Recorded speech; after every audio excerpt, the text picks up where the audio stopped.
이사야 54장 함께 읽겠습니다. 잉태하지 못하며 출산하지 못한 너는 노래할지어다. 상고를 겪지 못한 너는 외쳐 노래할지어다.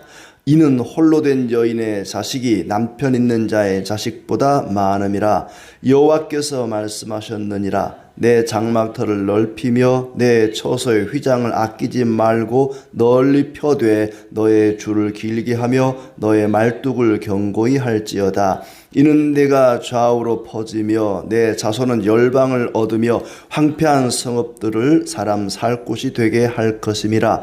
두려워하지 말라. 내가 수치를 당하지 아니하리라. 놀라지 말라. 내가 부끄러움을 보지 아니하리라. 내가 내 젊었을 때의 수치를 잊겠고 과부 때의 치욕을 다시 기억함이 없으리니 이는 너를 지으신 이가 내 남편이시라. 그의 이름은 만군의 여호와이시며 내 구속자는 이스라엘의 거룩한 이시라.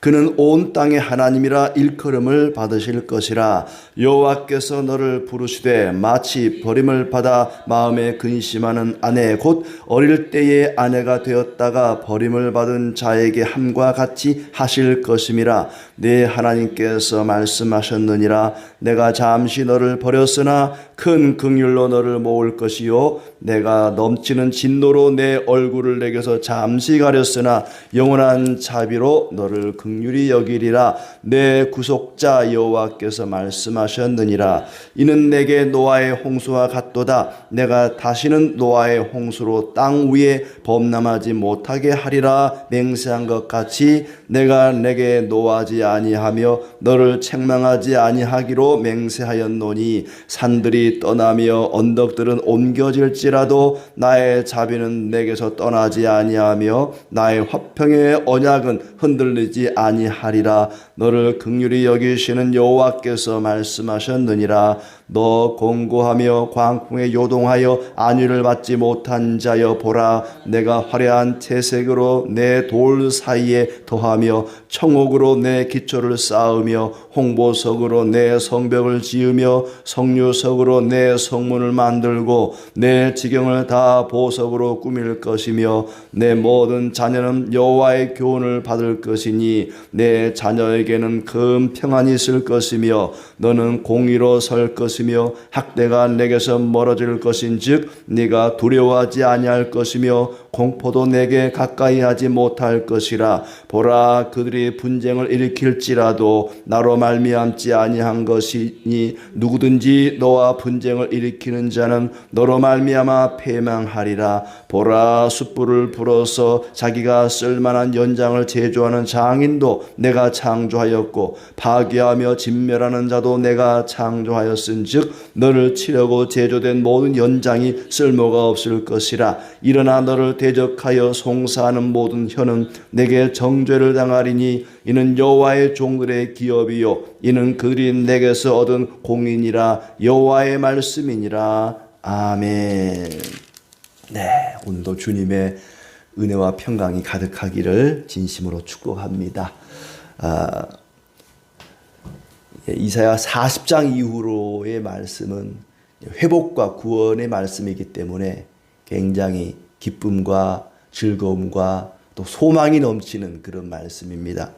54장 역시 마찬가지로 새롭게 회복될 예루살렘의 그 찬란한 영광과 또 견고함을 우리에게 가르쳐주고 있습니다. 하나님께서 구원자, 하나님의 종 메시아 53장에 나오는 그의 백성들을 위해서 찔리고 상하시고 죽으시고 모욕과 조롱을 당하신 그분께서 우리가 알고 있는 예수 그리스도이시죠. 그분께서 새로운 예루살렘을 회복시키실 텐데 그 나라는 여러 가지 보석으로 꾸며지고 아주 견고하고 또 그곳 사람들이 많아질 것이다. 보석이 많다는 것은 하나님의 영광이 찬란할 것이라는 얘기죠. 고난받은 메시아가 그렇게 시온을 회복할 것이다 하는 얘기입니다. 이스라엘이 자녀를 낳지 못한 여인처럼 황폐하게 될 것이지만은 그러나 하나님 은혜로 자녀들이 많아질 것이다. 자녀가 많다는 것은 백성들이 많아진다는 얘기죠. 그 백성은 이 하나님의 종의 씨라고 할 수 있는 참된 그리스도인들을 가리킵니다. 1절부터 보시면 잉태하지 못하며 출산하지 못한 너는 노래할지어다. 잉태하지 못하고 출산하지 못하는, 아이를 낳지 못한 너는, 아이를 낳지 못해서 버림받은 여인이 남편과 함께 사는 여인보다 더 많은 자녀를 볼 것이다.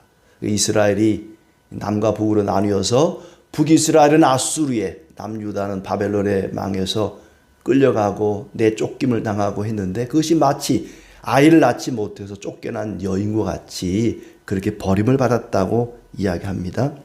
그러나 이제 그 버림받은 이스라엘이 다시 회복될 것이다 하는 얘기입니다.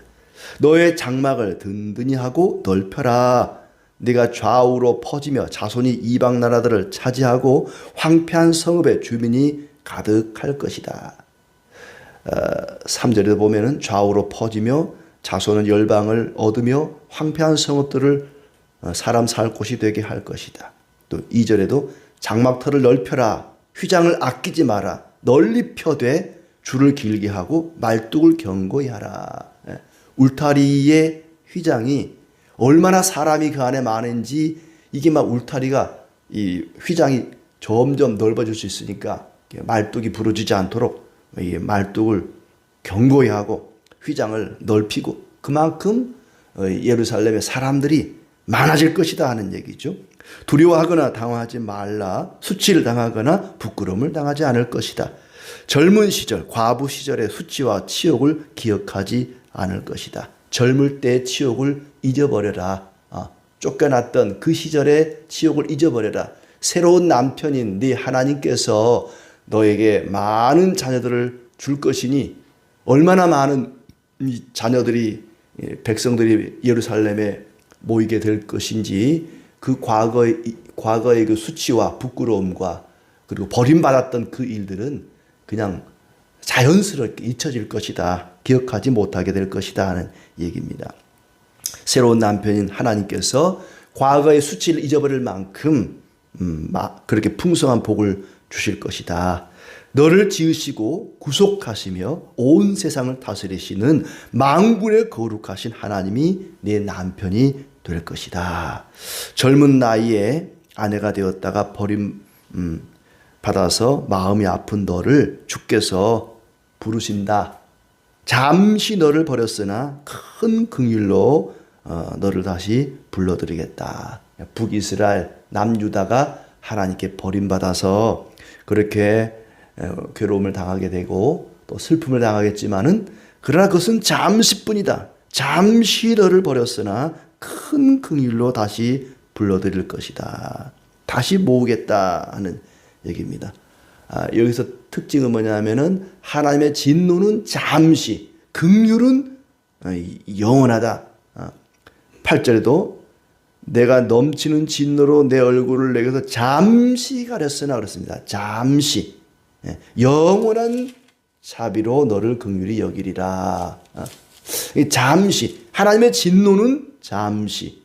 그리고 자비는 영원하다. 7절도 마찬가지죠. 잠시 너를 버렸으나 큰 긍휼로 너를 모을 것이다. 잠시와 큰 대비되지요. 하나님의 진노는 잠시입니다. 그러나 그분의 긍휼은 크고 영원할 것이다 하는 얘기죠. 내가 진노가 북받쳐서 내 얼굴을 잠시 가렸지만 영원한 사랑으로 긍휼을 베풀겠노라.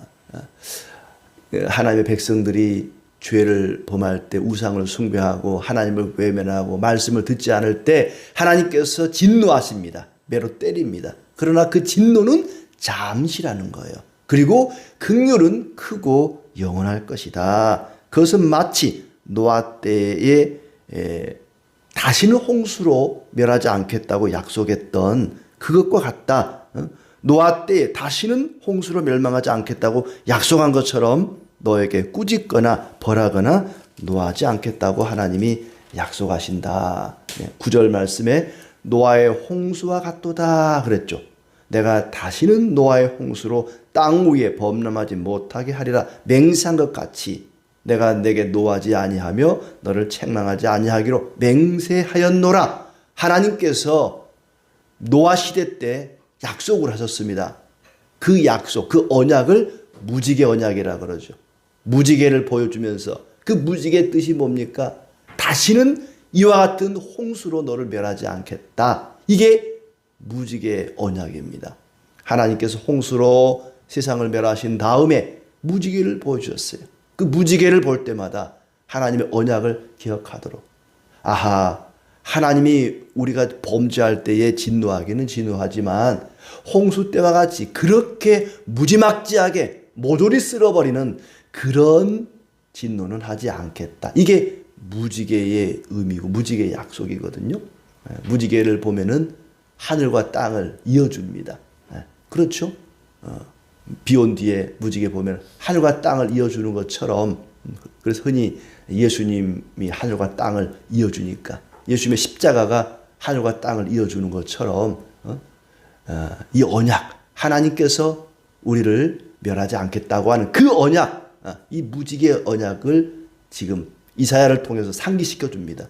하나님께서 노아 때의 무지개 언약을 통해서 다시는 이 세상을 이 홍수와 같은 무지막지한 진노를 베풀지 않겠다고 약속했던 것처럼 바벨론에서 돌아온 이스라엘 백성들에게 그 언약을 베푸는 겁니다. 내가 잠시 진노했지만 너희를 완전히 버린 것은 아니다. 진노는 잠시, 긍휼은 크고 영원하다. 그리고는 산들이 떠나며 언덕이 흔들릴지라도 나의 자비는 떠나지 아니하며 화평의 언약은 흔들리지 않을 것이다. 산은 늘 그 자리에 서 있죠. 흔들리지 않습니다. 떠나가지 않습니다. 늘 그 자리에 있죠. 늘 그 자리에 있는 산이 흔들리고 떠날지라도 나의 언약은 흔들리거나 떠나지 않는다. 나의 자비는 떠나지 않고 언약은 흔들리지 않을 것이다. 새로운 언약을 맺겠다는 겁니다. 죄와 사망 가운데에서 건짐받아 돌아온 그의 백성들에게 하나님께서 새 언약을 약속하십니다. 노아 때 맺은 그 언약과 같이, 무지개 언약과 같이 다시는 너희를 멸하지 않을 것이다. 잠시 내가 진노하겠지만 영원히 멸하지는 않을 것이다 라는 약속입니다. 고난을 당하고 광풍에 요동하여 위로받지 못한 예루살렘이여, 이제 화려한 채색으로 돌 사이에 더하고 청옥으로 성벽 기초를 놓고 홍보석으로 성벽을 지으며 성유석으로 성문을 만들고 보석으로 성벽 둘레를 꾸미겠다. 회복된 예루살렘에 하나님의 영광이 가득할 것을 말씀하십니다. 새로운 예루살렘은 온갖 보석으로 그 성문과 성벽이 치장될 거라고 얘기합니다. 요한계시록에 말씀하기를 그렇게 천국에 가면은 온갖 보석이 가득하다고 말하죠. 실제로 천국이 보석으로 꾸며진 것이 아니라 하나님의 영광이 그렇게 찬란한 것이라는 얘기입니다. 천국은 하나님의 영광이 찬란합니다. 천국 가가지고 하나님 황금길이 깔려있다 그랬는데 황금 어디 있습니까? 황금 찾지 마세요. 하나님의 영광이 황금처럼 그렇게 빛난다는 얘기입니다. 하나님과 성부, 성자, 성령 그 하나님의 영광이 그렇게 보석처럼 빛나는 곳이 천국이라는 얘기지 진짜 보석이 있다는 얘기는 아닙니다. 사람들이 이해하기 쉽게 우리가 가장 아끼고 값비싸게 귀하게 여기는 그 보석을 빗대어서 지금 새 예루살렘 천국을 이야기하고 있는 것입니다. 또 13절 말씀 보시면 내 모든 자녀는 여호와의 교훈을 받을 것이니 내 자녀에게는 큰 평안이 있을 것이며 그렇습니다. 그 새 예루살렘은 모든 자녀를 하나님 말씀으로 가르칠 것이다. 그 자녀들에게 큰 평안이 있을 것이고 너는 공의의 터 위에 굳게 서고 억압이 멀어지고 두려움과 공포가 사라질 것이다. 너를 공격하는 자가 있겠지만 내가 허락한 것이 아니니 그 악한 자들이 너를 괴롭히는 자들이 패하게 될 것이다. 공포와 두려움이 없고 그들을 치려는 자들은 패망하게 될 것이다. 나는 숯불을 피워 연장을 만드는 대장장이를 만들고 무기를 가지고 사람을 죽이는 군인도 내가 창조했다. 나의 종들을 막아주고 승리를 차지하도록 하겠다. 하나님의 종들의 성이고 하나님이 의롭다 했기 때문에 그들을 정죄할 수가 없다. 고난받는 메시아 구원자께서 세우실 새로운 예루살렘, 새로운 하나님의 나라는 이와 같은 나라가 될 것이다 하는 얘기입니다. 그 나라의 특징은 백성들이 많아지고 하나님이 새 언약을 맺게 되고 그리고 아무도 흔들 수 없는, 아무도 괴롭히거나 정죄할 수 없는 그런 나라가 될 것이다. 그 나라가 어떤 나라일까? 백성들이 많아지고 하나님이 다시는 멸하지 않겠다고 새롭게 언약하시고 그리고 누구도 흔들 수 없는 견고한 나라, 그 나라는 어떤 나라인가? 1차적으로는 고레스의 칙령에 의해서 돌아오는 이스라엘 백성들, 그들로 인해서 회복된 새 예루살렘, 수르바벨과 또 에스라와 이런 사람들을 통해서 새롭게 세워질 그 예루살렘을 가리키겠죠. 그러나 그 이스라엘은 나중에 또 로마를 비롯해서 많은 나라들에게 공격을 당하고 무너지고 지배를 당하고 그렇습니다. 1차적으로는 그 나라를 가리키겠지만 궁극적으로는 고난받는 종 예수 그리스도를 통해서 세워질 새로운 예루살렘, 교회를 가리킨다고 할 수 있습니다. 그 교회가 많은 사람들이 몰려들 것이다. 온 세계에 예수님을 믿는 사람들, 복음을 듣고 회개하고 그 영혼이 새롭게 된 사람들이 많아질 것이다. 실제 역사가 그러지 않습니까? 온 세상에, 지구상에 역사 가운데 예수님 믿는 사람들이 많아졌지 않습니까? 그 나라는 사람들이 많아질 것이다. 그것이 첫 번째 특징이었습니다. 그리고 그 나라의 특징 가운데 또 하나는 13절에 보면은 내 모든 자녀는 여호와의 교훈을 받을 것이다. 여호와의 교훈을 받을 것이다. 하나님의 말씀이 가르쳐지고 그 말씀을 배우고 듣고 행하는 곳이 될 것이다. 교회는 그런 곳입니다. 교회는 여호와의 말씀을 받는 곳입니다. 교회를 이루고 있는 성도들은 하나님의 말씀을 듣고 그 말씀대로 사는 사람들입니다. 그러나 이사야 시대는 그러지 않았죠. 이사야가 살던 그 시대의 사람들은 하나님 말씀을 귓등으로도 듣지 않았습니다. 하나님 말씀을 외면했습니다. 선지자들을 외면했습니다. 그러나 그 시대와는 전혀 다른 새로운 시대, 하나님 말씀을, 하나님의 교훈을 듣고 배우고 실천하는 그런 새로운 나라가 세워질 것이다. 그것이 교회입니다. 교회의 중요한 사명은 하나님의 말씀을 가르치고 그 말씀을 실행하는 곳입니다. 교회가 해야 될 많은 일들이 있습니다. 어려운 사람들, 가난한 사람들을 도와주고 구제하고 성도가 교제하고 그 일들을 해야 되지만 마땅히 교회가 해야 될 일이지만 그보다 더 앞서서 해야 할 일이 말씀을 듣고 가르치고 행하는 일입니다.